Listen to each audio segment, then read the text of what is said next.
One of the darkest and scariest places I've ever been is both feeling the claws of depression creeping up around you, of not just anxiety anymore, but no longer believing in yourself or really looking forward to anything. It's bleak, and it's a sorrowful place to be, and it's never overwhelmed me, but I've felt the cold wind of it, and I've seen it up close with people that I love really bad. And it's tough, and one of the things I applaud at the moment is that the level of conversation around it is as loud as it is, and that people are speaking about it as clearly as they are. And certainly in my experience working with young people the last 3 or 4 years, it consistently comes up number one of the things that people want to talk about, want to work on, want to change. And I welcome that so much, because I think one of the biggest challenges of it is moving it away from the taboo that it has been for so long, and having it recognised out and clear as a challenge that many people face, and as a real challenge, and one that doesn't come with any shame or anything to hide from. And actually one that's increasingly important to understand, because it's on the rise, and that has to be connected to the world that we live in, the changes that we're undergoing, a permanent state of uncertainty, constant anxiety, ever-connectedness to somewhat shallow relationships. All of these things possibly in some way feed to the rise of depression around us. So who are you? And who are you really? Are you defined by the number of likes you've got? Are you defined by what you buy? Do you know who you really are and who your friends really are? Who's going to help you when you're in a dark place, if you can ask?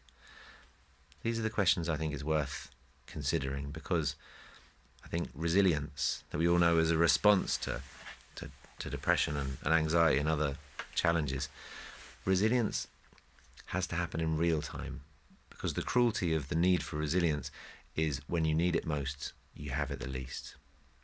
The days that you desperately need your resilience to be there is the days you are at your all-time low. But there is a proactive approach to all of this. The things that make a difference are looking after yourself. Don't mean to be glib, but regular exercise, whether you're depressed or not, keeps you happy and healthy.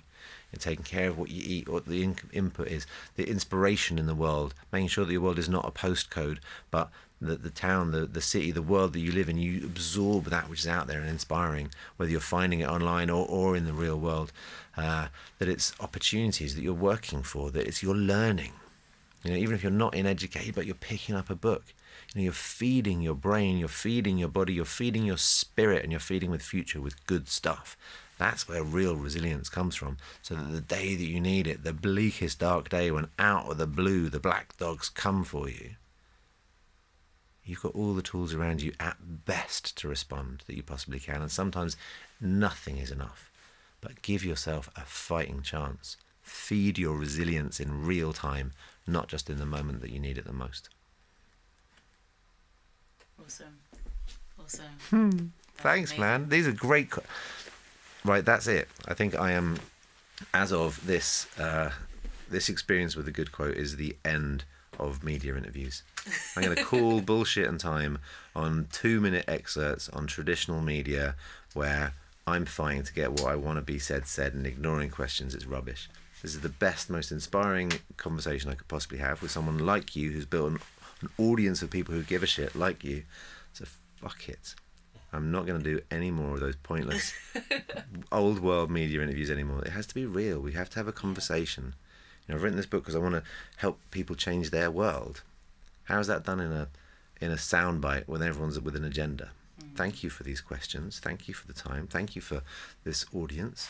Thank you for sharing the spirit of rebellion. Let's have proper conversations. That's it. I'm done. I resign from media interviews anymore. Thank you so much. Thank you. What I want to do is let me get some shots of your book.